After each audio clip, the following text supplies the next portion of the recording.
Hello दोस्तों, आज हम बात कर रहे हैं अपने चैनल क्विक नॉलेज में प्रिंसिपल ऑफ इंश्योरेंस।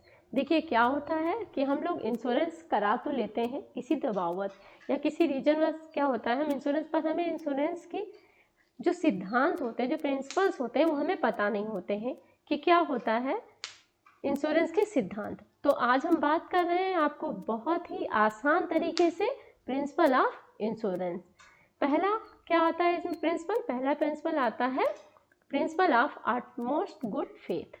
जैसा कि जब इंश्योरर जो होता है, जब इंश्योर्ड पर्सन का इंश्योरेंस कर रहा होता है, तो इंश्योर्ड पर्सन जिसका हम बीमा कर रहे होते हैं, जिसका हम बीमा करते हैं, उस व्यक्ति को सारी बातें क्या होती है, इंश्योरर का मतलब फाइनेंशियल कंपोजिशन जो कंपनी प्रोवाइड कराती है, मतलब हाँ। हेलो दोस्तों, इंश्योरेंस कंपनी को हमें क्या होता है कि जो बीमा करवा रहा होता है उसको अपने बारे में सच सच बताना होता है, करेंटली इन्फॉर्म अबाउट, कि अगर उसको कोई हेल्थ में प्रॉब्लम है, जैसे शुगर है या बीपी है या कोई भी उसे हेल्थ में प्रॉब्लम है, तो वो क्या करें, इंश्योरर को अपने बारे में सच सच बताए।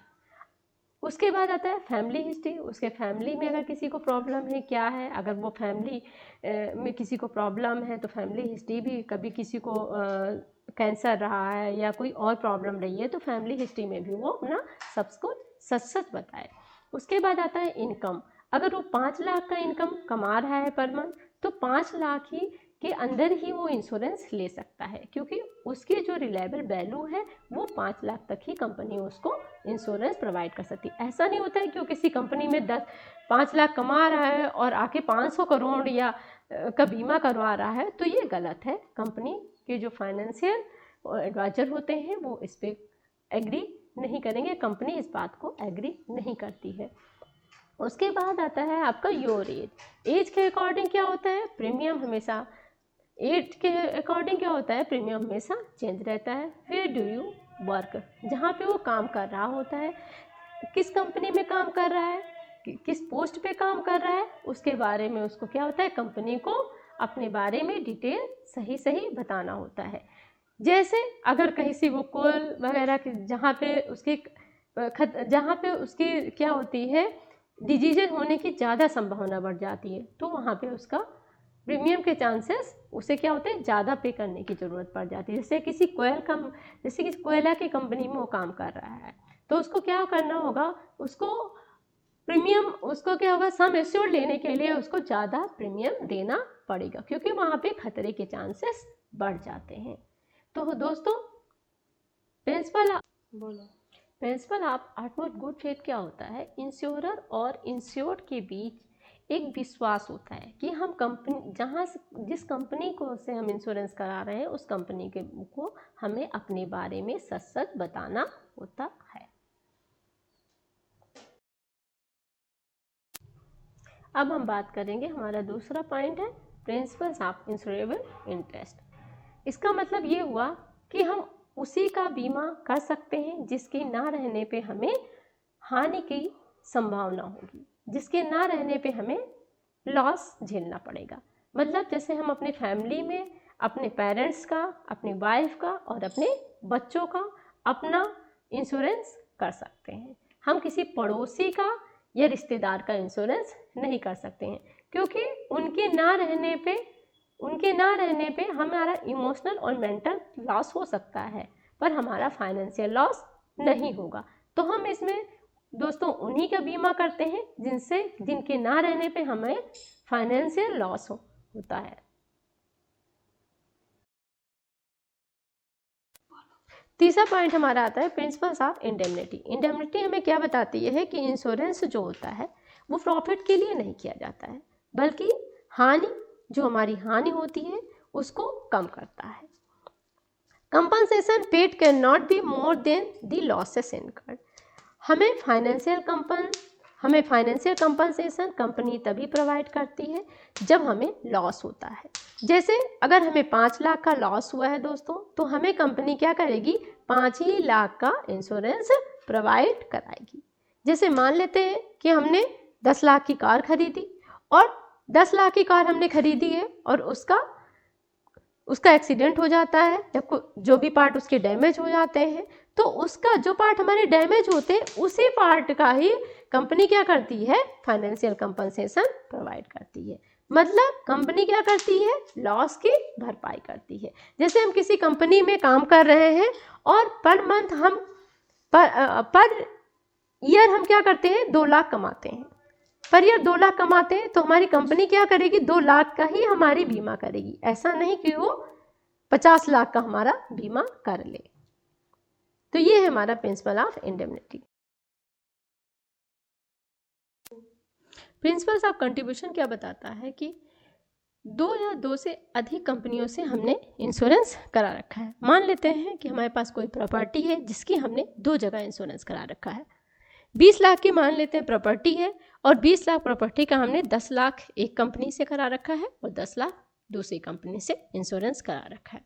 अब मान लेते हैं 20 लाख की जो हमारी प्रॉपर्टी है उसमें क्या होता है, कुछ हो जाता है, मतलब अनफॉर्चुनेट आग लग जाती है और हमें 10 लाख का नुकसान हो जाता है। तो हमने जो पहली कंपनी से 10 लाख का इंश्योरेंस करा रखा था और दूसरी कंपनी से हमने 10 लाख का इंश्योरेंस करा रखा था, तो उसमें क्या होता है, पहली कंपनी हमें 10 लाख की इंश्योरेंस का क्लेम हमें प्रोवाइड करा देती है। लेकिन फिर क्या होता है, जो पहले से हमने 10 लाख का बीमा लिया था वो दूसरी कंपनी के पास जा करके क्या करती है, कहती है हमारा क्लेम दोनों का आधा आधा। तो 5 लाख क्या होता है, 5 लाख वो होती है दूसरी कंपनी से इंश्योरेंस ले सकती है। तो इसमें क्या होता है, प्रिंसिपल ऑफ कंट्रीब्यूशन में होता है कि लॉस का बराबर दोनों कंपनियां डिवाइड कर लेती हैं। Principle of contribution life insurance पे लागू नहीं होता है, ये सिर्फ जनरल इंश्योरेंस पे लागू होता है। प्रिंसिपल ऑफ सब्रोगेशन क्या होता है, इसमें अगर आपने इंश्योरेंस कंपनी से क्लेम ले लिया है, अगर आपने इंश्योरेंस कंपनी से क्लेम ले लिया है उस प्रॉपर्टी के अगेंस्ट, तो आपकी ऑनरशिप ख़त्म हो जाती है। मतलब कि अगर आपके पास मान लेते हैं एक कोई कार है 5 लाख की, वो कार चोरी हो जाती है और चोरी हो जाती है तो उसके बदले में इंश्योरेंस कंपनी ने आपको 5 लाख रुपया दे दिया, लेकिन बाद में क्या होता है, वो कार आपको मिल जाती है। अगर वो कार आपको मिल जाती है तो उस कार पे आपका ऑनरशिप ख़त्म हो जाता है, वो इंश्योरेंस कंपनी अपने अंडर में ले लेती है और उसका बेनिफिट बाद में लेती है। इसी तरीके से जब कोई हमारे पास जैसे बाइक है, व्हीकल है, कुछ भी जिसका पार्ट डैमेज हो गया, तो इंश्योरेंस क्या करती है, जितने का होता है वो उतनी का नया पार्ट लगा देती है और पुराने पार्ट अपने पास वापस ले लेती है। ये नहीं कि आपने क्या किया, नया पार्ट भी ले लिया और पुराने पार्ट को भी सही करा लिया, तो ऐसा नहीं होता है।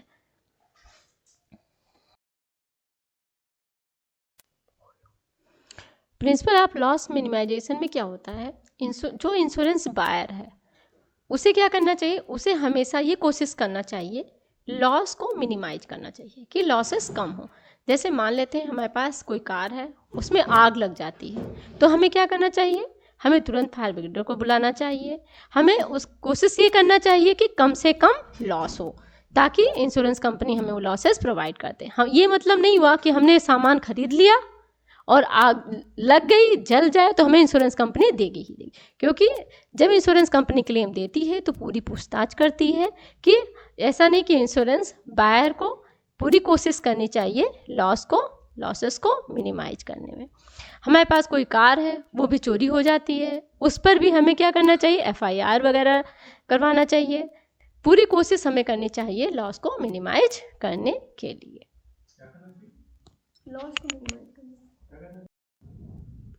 प्रिंसिपल ऑफ कॉज प्रॉक्सिमा, इसमें क्या होता है, कई बार एक से ज़्यादा कारण हो सकते हैं, कई बार क्या हो जाते हैं, एक से ज़्यादा कारण हो सकते हैं इंश्योरेंस के।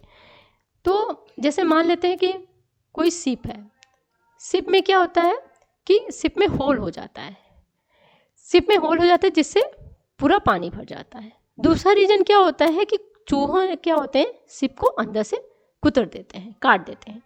तो पहला तो चूहों ने कुतर दिया और दूसरा क्या हुआ, शिप में पानी भर गया। तो जो चूहों ने कुतरा उसका तो हमें कंपनी बीमा हमें उसका कंपनी क्या करेगी, क्लेम नहीं देगी। लेकिन उसके नियरेस्ट कॉज क्या है कि बोट में पानी भर गया, जिसकी वजह से बोट हमारी डूब गई। तो ये उसका क्या हुआ, नियरेस्ट कॉज हुआ। तो प्रिंसिपल ऑफ कॉज प्रॉक्सिमा ये बताता है कि जो नियरेस्ट कॉज होगा, इंश्योरेंस कंपनी हमें, इंश्योरेंस कंपनी क्या करती है, उसी का पैसा हमको देती है।